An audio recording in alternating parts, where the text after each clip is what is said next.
Chapter 2 Abaddon's Shadow. New Toronto, Undercity. Access Chasm 24D. October 10th, 2263. 1656 hours. Several dozen robotic drones spilled out through a crack in the crumbling wall, 10 meters away from the salvage team. They were newer models, most no more than a couple years old, blaring random blurts of code through failing vocoders. The metal and polymer composite automatons were moving with strange jerky motions, charging headlong toward the salvagers.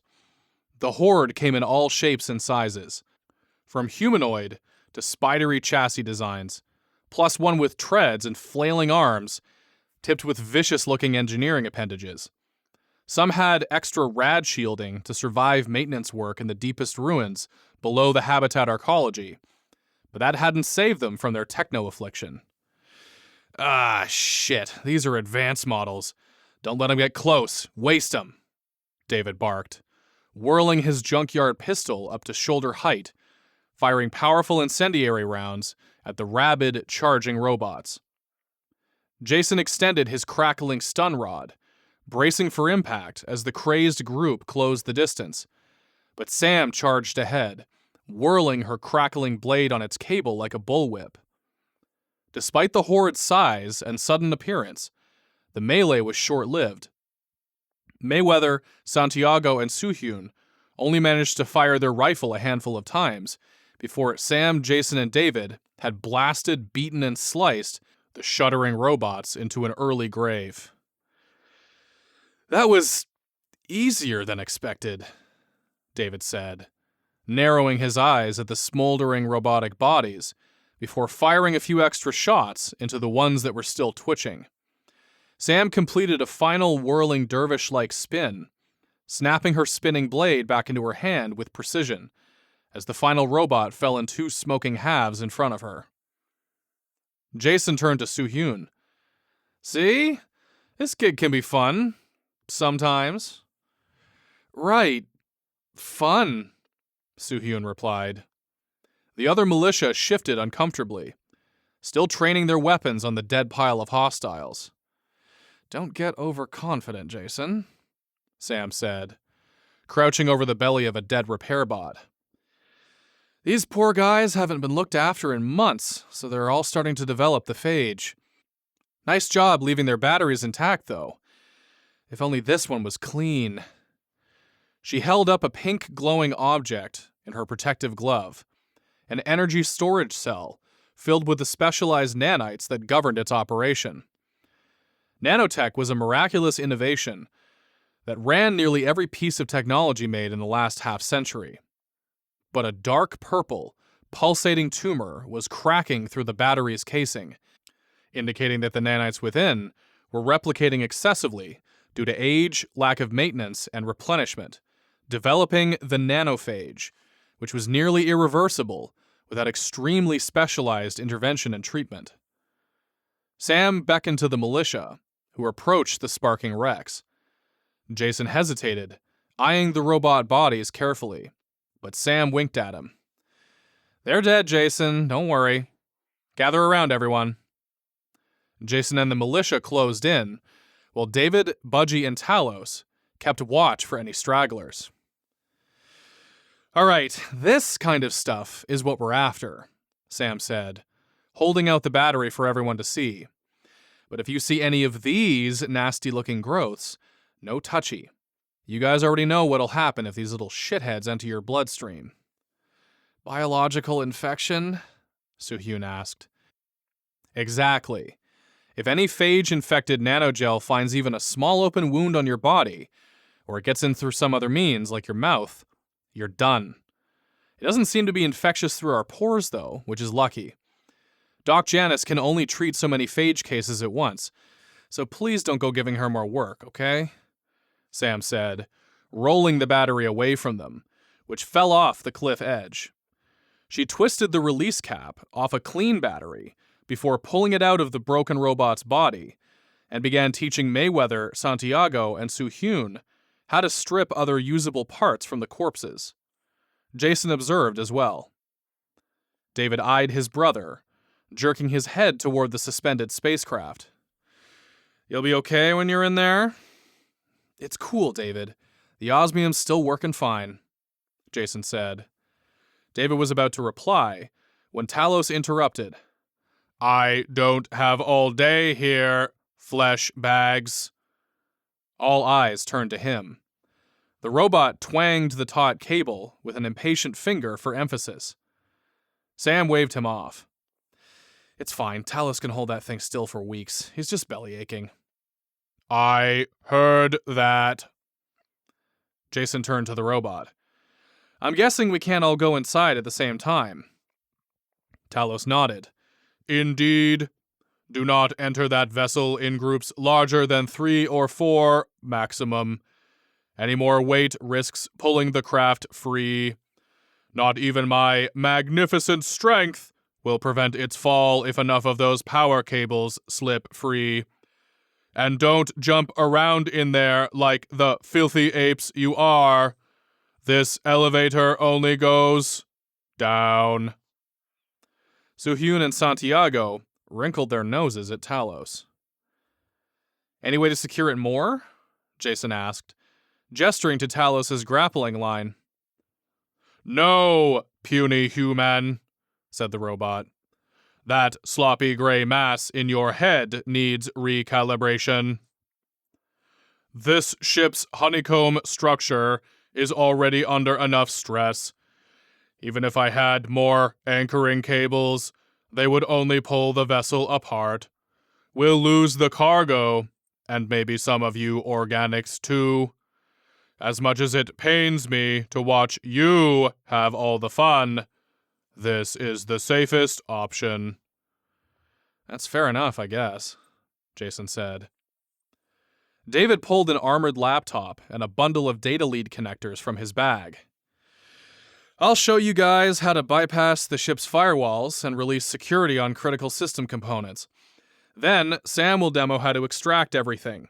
Jason's our backup since he's still in training. He'll lead the offload." Jason glared at his brother, but David was already heading for the ship. Sam looked up from the maintenance bot she'd carved open. "Careful in there, David," she cautioned. "If that ship so much as squeaks, get these guys out of there. And keep your respirators on, too. I think I saw coolant leaking inside somewhere." David slipped on a mask. "Fine, whatever. Come on, you three. Time to be baby computer nerds."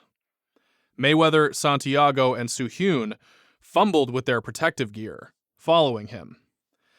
"And make sure you duck when you board," Sam called, while David led his charges aboard the ship. Irritated over David's comments, Jason knelt down, stripping uninfected parts from the nearest robot, adding them to Sam's neat collection of nanite batteries, energy converters, intact power conduits, and circuit boards. She looked up at him. "Don't let David bug you, Jason.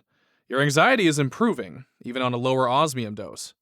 I'm thinking we can probably wean you off of it soon." Jason shrugged. "Well, it helps to have had some recent wins. Yamamoto trusts us, and so does Mendez. I wish I could get a good night's sleep, but the osmium does help with that."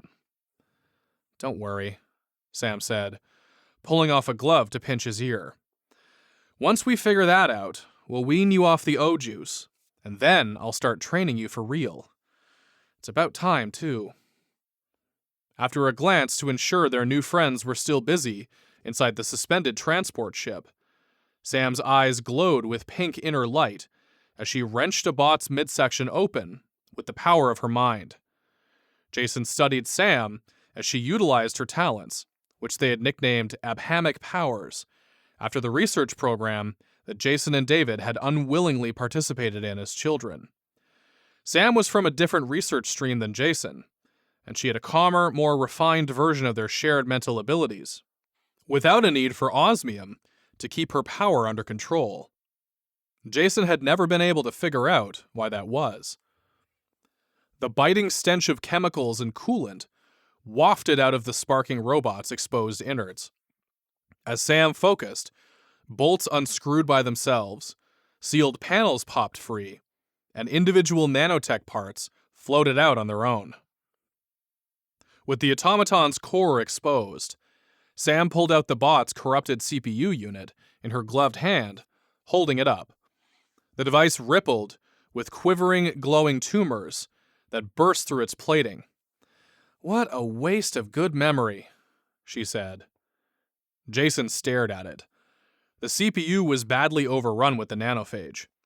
Sam's eyes glowed as she prodded it with her mental powers, but the infected component did nothing out of the ordinary.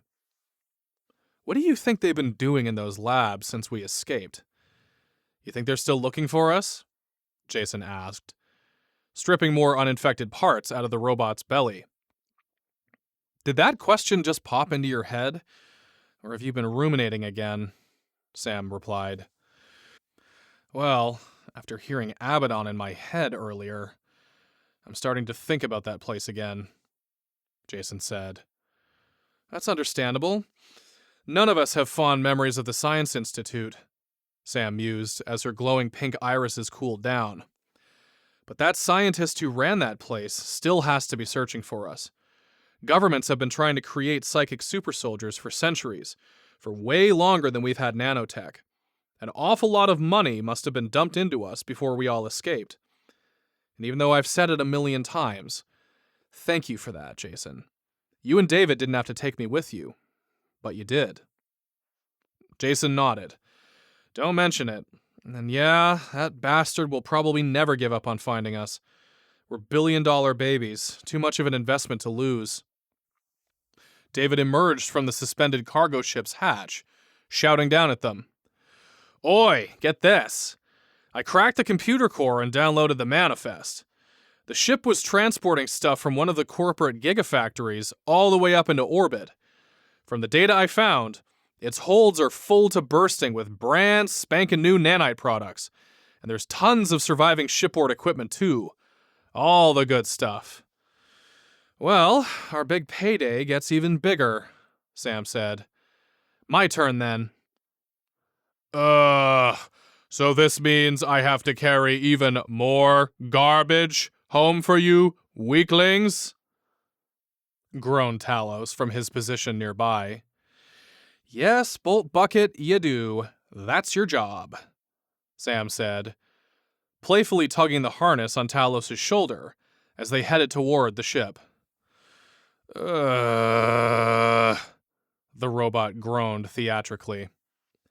"Don't we get a break? It's cold in here," asked Santiago from the ramp, shivering.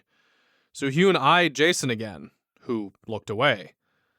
"Nope, not quite yet," Sam said, whirling a finger. "Time for the real work.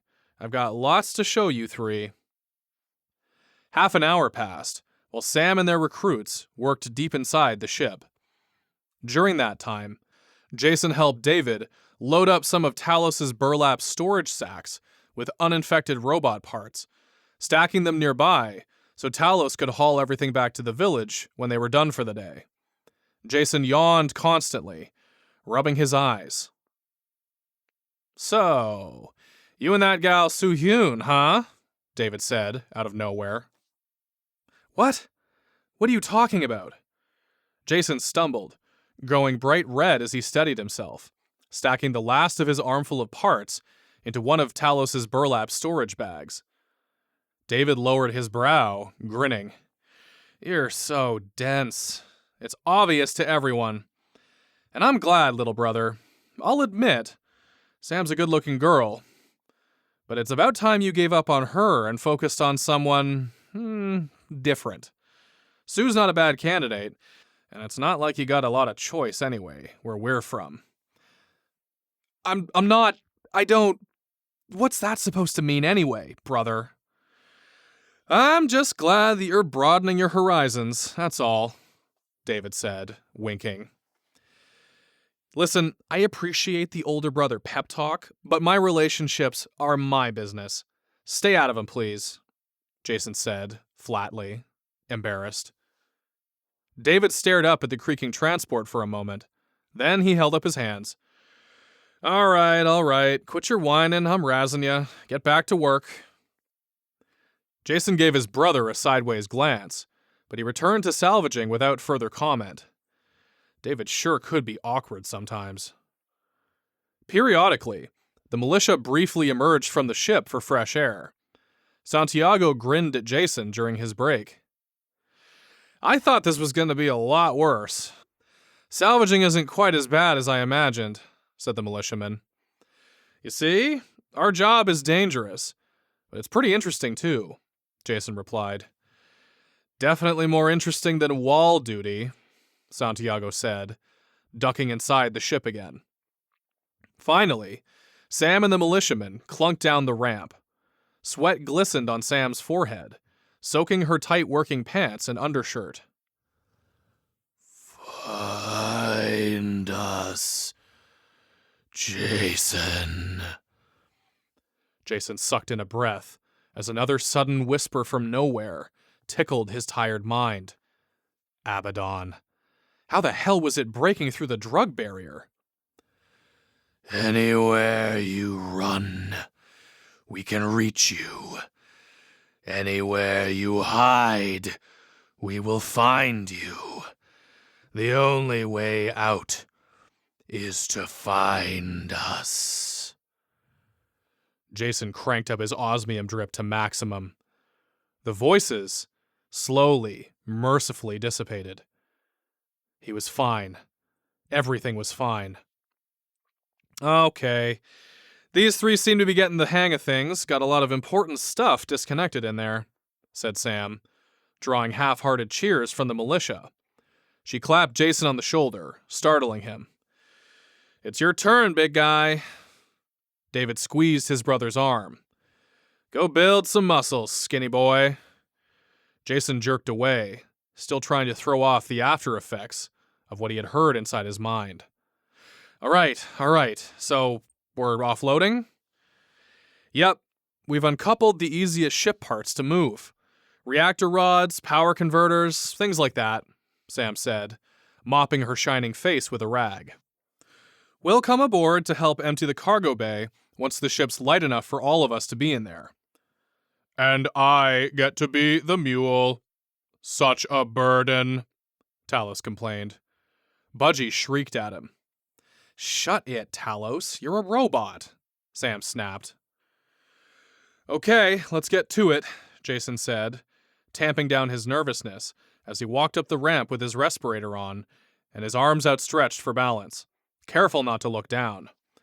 The militia groaned, following along behind him. Gotta work for our calories, people. Be careful in there, Jason, Sam said. The ship's interior was in complete disarray.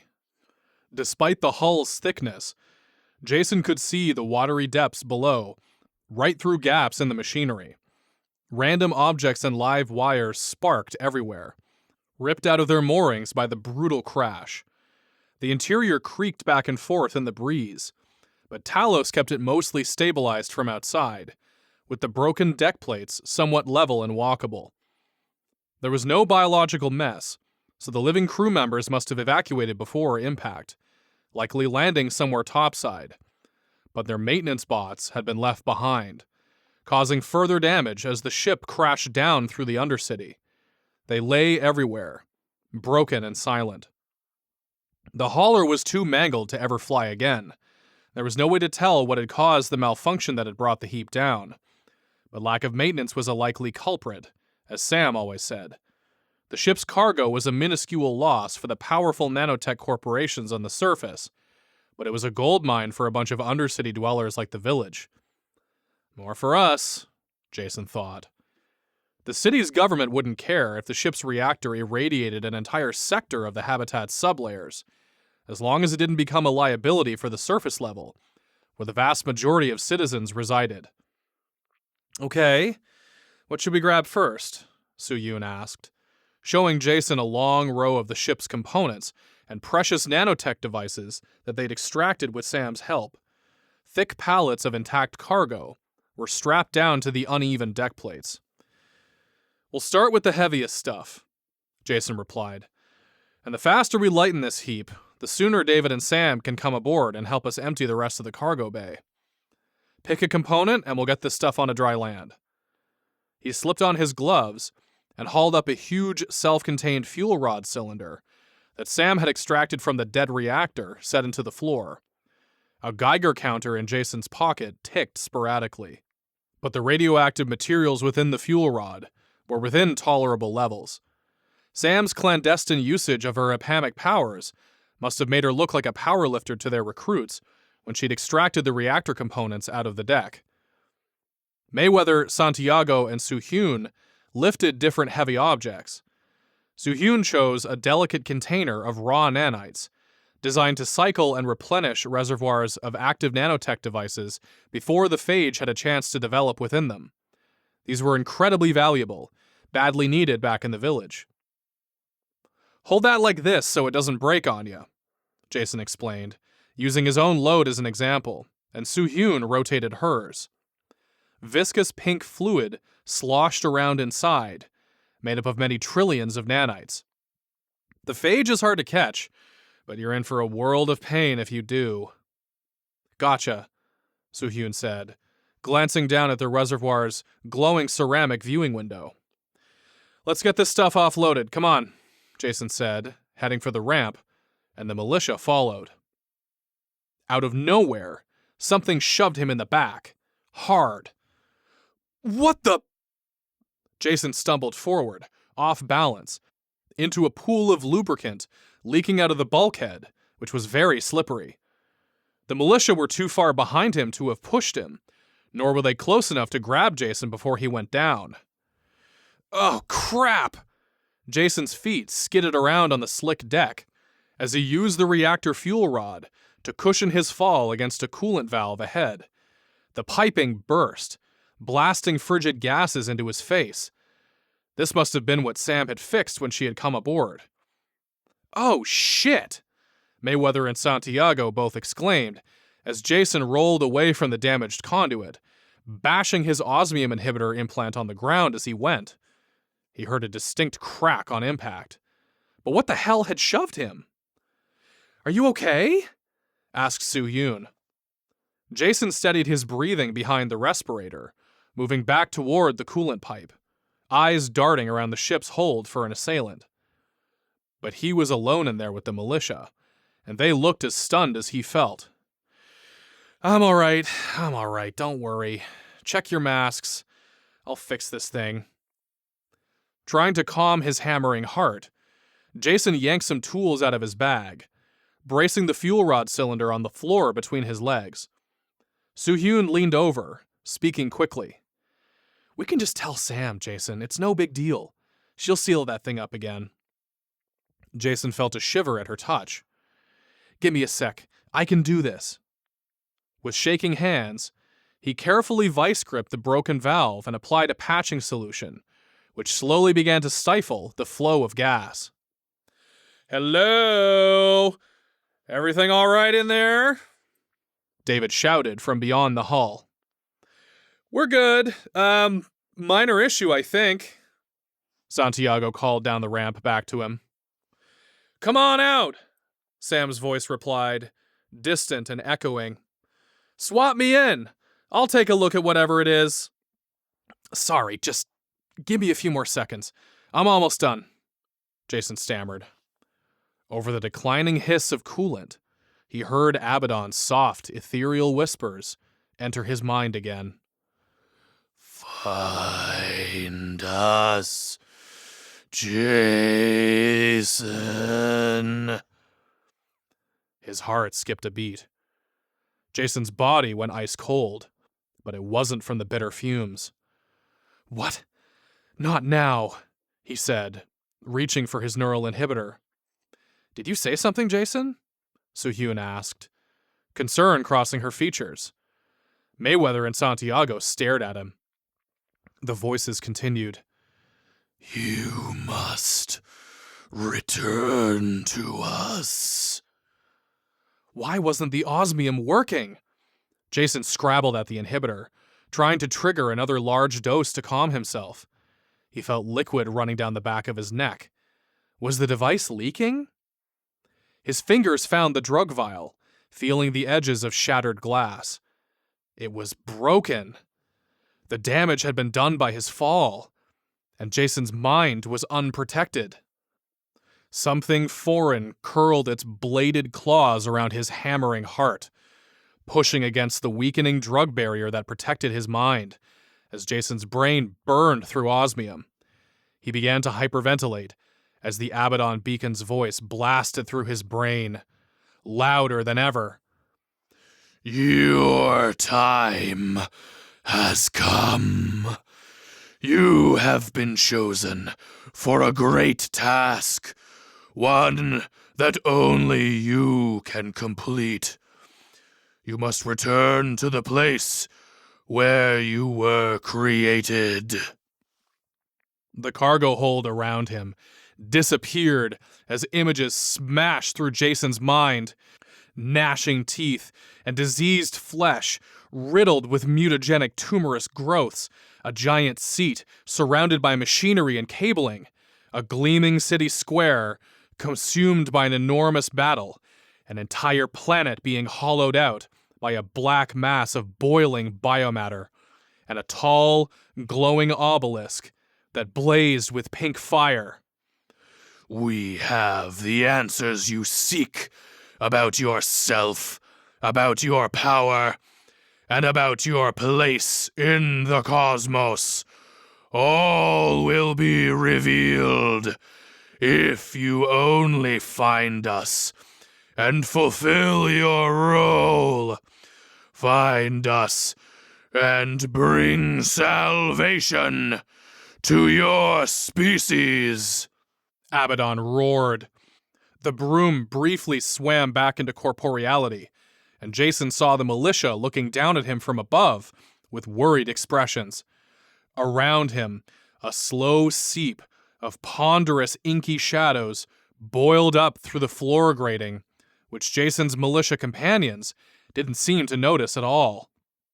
Abaddon was here, permeating the area all around them with its presence, invisible to everyone but Jason. The shadows pulsated as they spoke, buzzing together like 1,000 insects. "We are everywhere. We are infinite. We cannot be stopped. And you belong to us." Jason locked eyes with Soo-Hyun, forcing his words out through clenched teeth. "You have to get off the ship. Now!" "What?" she asked. Mayweather and Santiago stepped forward to help Jason, but they paused as he started thrashing violently, like an invisible force was trying to take over his body. Jason watched with horror and tried to move away as the inky shadows crept up his torso, approaching his face, grabbing his limbs and constricting his movements, despite his attempts to brush them off. Terror blasted through him as Jason realized that the shadow must have been what had shoved him earlier. Like some creeping menace, it had just been waiting for the perfect moment to strike. But how? What the hell was going on? "Get out! Get away from me! It's all around us! Get off the ship!" Jason continued, scrambling away from the creeping dark. "What about you?" asked Mayweather. "What the hell is going on, Jason? I don't understand." Their comms crackled with Sam's voice. "Guys, what's happening in there?" "Get off this ship, right now! It's after me, not you!" Jason yelled, fumbling for his broken inhibitor's controls, but the dark, shadowy tendrils held his fingers back, preventing him from touching it. Abaddon's terrible presence was coming for him from within the shadow. Jason could feel it. He reached for his fallen supply bag with his other hand, where his fresh osmium doses were stored, but the blackness coiled around Jason's wrist, locking him in place. Santiago was the first to snap out of his shock at Jason's apparent descent into total madness, dropping the heavy power coupling he'd been holding and shoving Mayweather toward the exit, yelling outside. "Sam, David, we're coming out! Something's wrong with Jason!" "What?" came Sam's distant reply, repeated over their comm units. David could also be heard, yelling in the background. "Go! I can't control it!" Jason yelled with his eyes screwed shut, tendons jutting out across his neck like steel cables, boot heels banging into the metal deck plates as the shadow slowly choked him. He felt his eyes begin to burn with inner light. Soo-hyun was ducking through the entry hatch after her comrades when an invisible defensive psychic wave fired outward from Jason's body, blasting the shadows away from him, along with everything else. Outside, Sam and David gasped as the suspended ship jumped wildly, emitting jets of smoke, fluids, and vaporized chemicals. Santiago, Mayweather, and Soo-hyun, who were stumbling through the ship's hatch, were blasted off the gangway ramp, which bucked with enough force to snap free from its hydraulic control pistons. The ramp whistled out of sight, while the vessel continued to violently sway over the open void. Sam's eyes flashed pink for a split second. As the three militia fell toward her through the air, she nudged them with her abhamic abilities so they landed on the permacrete ledge instead of plummeting to their deaths far below. Santiago, Mayweather, and Soo-hyun rolled and lay still in a cloud of dust, knocked cold from their close proximity to Jason's psionic blast. Sam didn't feel much better as a hammering brain ache thundered inside her skull from the impact of Jason's uncontrolled abhamic pulse wave. Talos tried to compensate for the erratic swinging of the ship. The ground underneath his feet began to crumble as he struggled to hold it steady. "Knock it off in there!" the robot roared. David turned to Sam and jabbed a finger up at the ship, which still creaked and groaned from the internal detonation. "Do something, Sam! What the hell is happening to Jason?" With her battered psychic senses, Sam identified a strange black cloud coalescing around the dead transport ship, moving like some thousand-limbed cephalopod of the deep sea. A spike of fear stabbed through her heart as she traced the origin of the inky black shadows, which were emanating from the robot corpses strewn around from the recent fight. The living darkness stretched from their nanophage-infected cores up into the swaying craft, subtly enough that Sam hadn't noticed it until now. It's them! The ABADDON beacon is working through the phage-infected to find Jason. It's trying to get inside his mind. That devious bastard. It waited until he was on board, away from us, she exclaimed, dashing over to each infected robot carcass, rolling and kicking them over the edge of the precipice. Each automaton body left a dissipating trail of oily darkness as they fell into the depths below. "What the heck are you doing?" asked David, but Sam beckoned impatiently. "Quit your yapping and help me get rid of them. We have to break the connection between them and Jason. I think that's the only way that Abaddon will leave him alone." Jason's eyes rolled in his head as the murky, billowing shadows returned, wrapping around him tighter and tighter. His terror grew beyond mere anxiety and fed on itself in a vicious spiral. The boiling, pulsating shadow was alive with Abaddon's malefic laughter and a strange rhythmic chanting, like a cathedral housing a billion corrupted souls. His mind reacted defensively to the beacon's psychic assault, neurons firing uncontrollably, as his innate abhamic abilities rallied on autopilot to protect him from its possession attempt. Jason's back arched as another psionic wavefront blasted forth from his body, pushing the darkness away from him again. The transport bucked like an angry bronco, flexing like no spacecraft should. Through her wounded mind sight, Sam felt Jason spiraling, trying to push back the beacon's attempted intrusion, but his involuntary efforts were destroying the ship around him, causing plating and components to fall from the craft like hail, clattering off nearby ruins and plunging away into the depths below. Fighting through the terrible pain in their heads, Sam and David continued to haul robot bodies off the cliff edge without touching their infected components, cutting off the flow of inky shadows bleeding up into the ship. But even after they shoved the final phage-infected automaton over the cliff edge, the shadows continued to swirl around the spacecraft without interruption. Something inside was sustaining the ABADDON beacon's remote presence. Sam looked at David as panic gripped her. "It's still in there with him." "I thought you said the osmium would protect him," David replied. "Why isn't it working?" "I have no idea, David. We've never seen ABADDON try to take over his mind like this before," Sam cried, trying to locate the transport's entry hatch as the giant craft bucked and swung. "I'll try to jump inside and pull Jason out." "Hurry, Sam!" Another almighty psychic detonation went off inside the ship, nearly blasting it in half. Debris was thrown in every direction, bouncing off the permacrete ledge. The thick power cables holding the deteriorating ship aloft flailed dangerously. Talos bellowed in alarm as Sam fell to her knees, vomiting up her lunch and clutching her head with white-knuckled intensity.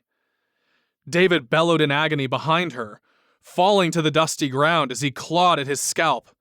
The militia lay motionless, still unconscious. As she regained control of herself, Sam could almost see the secondary wave pulses from Jason's starburst of psychic abhamic power rippling out of the deteriorating spacecraft, forcing the shadowy presence back with it.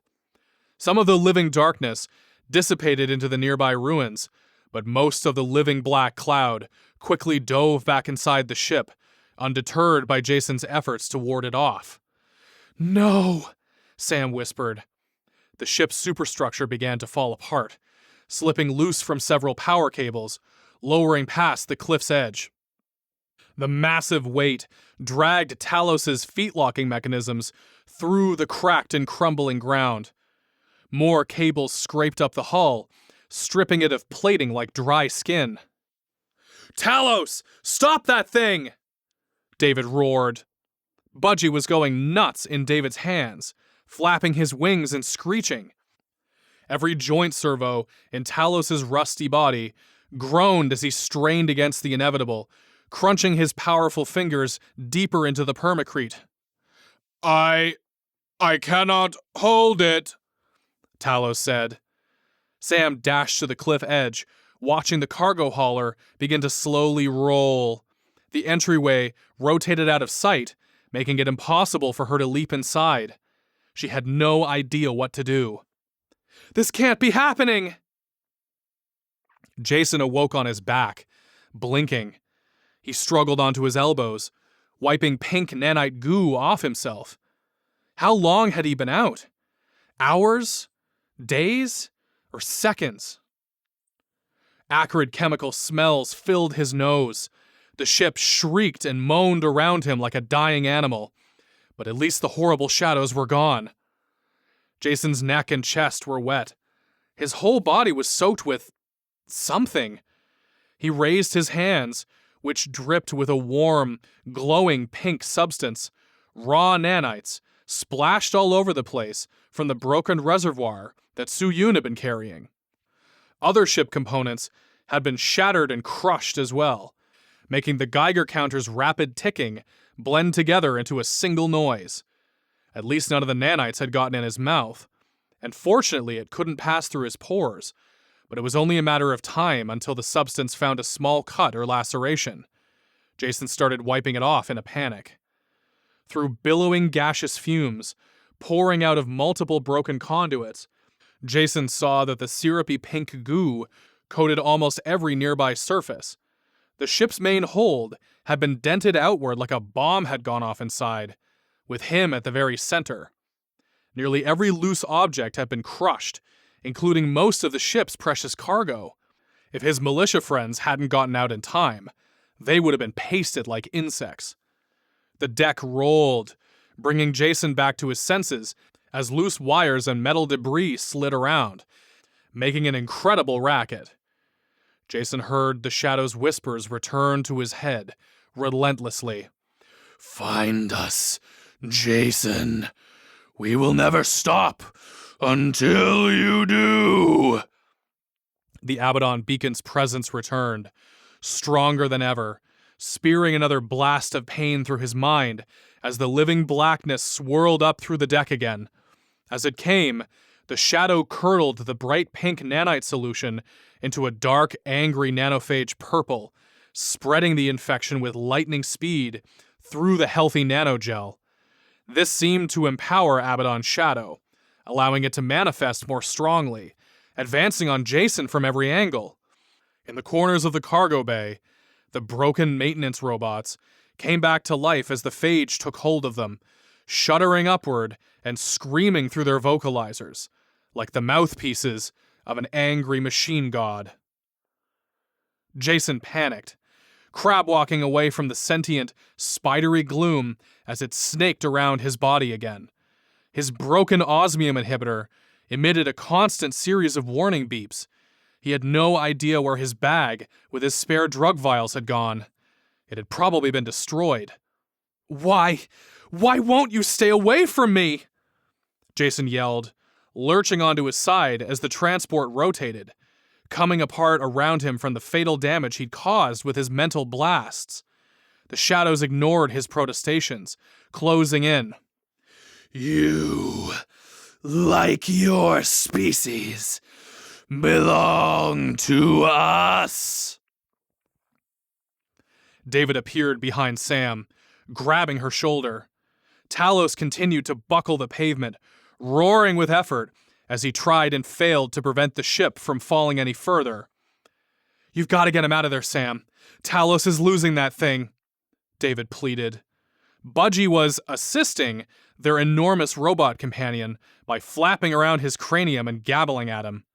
The cargo craft jerked further downward. The incredible weight bent Talos forward at the waist, his armored fingers dragging through the ground. I can only hold this for another few seconds, humans, the robot said. Disconnect me. My cable locking mechanism is not responding. Help Talos detach himself from that thing, Sam said. I'll get Jason out. You better, David said, as he dashed over to help remove Talos's grappling cable, holding his aching forehead. He took a glance at the militia, but they were all still out cold on the ground from Jason's initial abhamic blast. Sam pushed aside her mental agony and let her eyes defocus, concentrating her senses on the dying cargo vessel, which continued its slow roll as the remaining power cables slid and snapped under its 500-ton mass. The swirling shadows were blinding her mind sight. Where was Jason? Right as she lost all hope of getting him out, Sam spotted the entry hatch, facing upward instead of sideways. Blanketed in choking Stygian shadow, Jason flopped limply around the unstable interior as the ship rolled. Gotcha! Sam hissed as her thoughts pinpointed him. Resistance is futile. Darkness tainted the edges of Jason's vision as his mind was slowly supplanted by the Abaddon beacon's horrific alien consciousness. It nearly had him, and he could sense its triumph. He no longer saw the physical environment around him. Jason was falling through a great void under a carpet of dark, bleeding stars, plummeting past a huge wall that stretched endlessly in either direction. He reached for it, sensing safety beyond the barrier, trying to catch hold and stop himself from falling into the ocean of darkness below. But there was no way to break his fall, so Jason plunged into the endless sea of thick black shadow, drowning under a horizon of poisoned moons and broken worlds. There is no point in fighting, Jason. Come to us and embrace the unification of all life. He felt Abaddon's essence flowing into his mouth, his ears and nose like weightless Stygian ooze, clogging his thoughts and his breathing alike. Unable to even scream, Jason sank deep beneath the churning surface of the ocean, constricted by the obelisk's shadowy embrace. The Abaddon beacon itself became visible to him, looming up from the depths like an ancient sea leviathan, pulling him in with tendrils of blackness. Unknowable glowing symbols and shapes danced across its alien form, strobing and pulsating in time with its booming whispers. "You shall become the final sacrifice, and your people shall be one with us forever." As Jason floated downward, tumbling end over end in the obelisk's grasp, a faint pink light appeared overhead, barely bright enough to filter down to him through the murk. Sam strained hard, but tried to be delicate at the same time, having never lifted an entire human body with her abhamic powers before, let alone over this kind of distance. Her eyes flared brighter as Jason's body emerged from the cargo ship's open hatch. Shadows billowed from his eyes, mouth and nose, and thick spiraling tendrils grasped his limbs and throat, but Sam roared with effort and managed to keep him rising toward her. Blood shot from her nose with the mental strain. "Careful!" David called from where he was still struggling to detach Talos's cable, eyes squinted as he fought off the mother of all headaches. After what seemed like an eternity, Sam grabbed Jason's wrist, which was slimy and purple. Uh-oh. Panting from the effort, Sam hauled him over the side. Jason flopped onto his back, motionless, dripping with angry purple nanite gel that had degenerated quickly into the phage. The corrupted nanites burbled and crept around, searching for technology to parasitize or a proper entry point into Jason's body. Stygian shadows boiled around the sticky liquid, gaining additional substantiality from it. Jason's visible skin was paper white, and he was barely breathing. Sam rolled Jason over in a flurry of oily darkness and spotted the problem. His osmium inhibitor had been damaged by some kind of blunt force impact, shattering the drug vial container. Jason hadn't been getting any fresh osmium, meaning that his mind was fully exposed to the Abaddon beacon's thanatoxic presence. If Sam didn't get the inhibitor fixed immediately, another psychic explosion was definitely on its way, unless Abaddon had already corrupted Jason's soul. From the blackness boiling in his eyes, that might be the case already. "Hold still, Jason. Hang on," Sam said, as she replaced the broken osmium vial with an untouched one from her fallen pack, before retrieving her tools to fix the device. Abaddon had tried to possess him so suddenly and with such force that Jason hadn't even had time to replace the vial himself. Or maybe something had prevented him from doing so. Within seconds, osmium was flowing again, entering Jason's system. Though she had no idea what she was doing, Sam tried using her power to help him, coaxing Abaddon's psychic contagion into leaving his body and his mind. She waited, gripping Jason's dripping hand so hard that her fingers turned white. "Come on, come back to me, Jason. Please." Slowly, reluctantly, the living shadows swirling around them began to recede, and color returned to Jason's face as his breathing normalized. Within his eyes, Sam watched the simmering darkness disappear, returning his iris color to its native green. The glowing, pulsating nanophage gel covering Jason faded to a dull, purplish black, burning out faster than Sam had ever seen from the lack of nearby raw materials to consume or a living host to inhabit. Sam sensed Jason's abhamic powers retreating behind the wall of drugs, like a supernova being contained within a black hole. She waited until the last of the Abaddon beacon's animated gloom had vanished into cracks in the permacrete around them. She let out a breath that she didn't realize she'd been holding. It was over, she hoped. For now. Sam stared down at Jason, watching his chest shudder, rise, and fall. Jason's powers had only grown stronger since they had escaped the Federation labs many years ago, but he had never been able to control it, so the osmium had kept his abilities and his dreams of Abaddon in check. Who knew how strong Jason would become if his abhamic powers kept growing and reacting to the beacon with such force? Jason might crack the whole planet in half one day if they didn't get him under control. A sharp bang sounded from over the cliff. A power cable snapped, then another. The remainder slipped off the doomed transport ship as it dropped like a rock. "David, did you get Talos free?" Sam looked up and saw Talos's grounding spikes and thick fingers tearing out of the ground as her robot's 21-ton body scraped and bashed over the edge, dragged by his unbreakable line. "You filthy, ungrateful creatures! I will be avenged!" was the last thing Sam heard from her greatest creation before he vanished over the side of the cliff in a cloud of dust. "No!" she cried.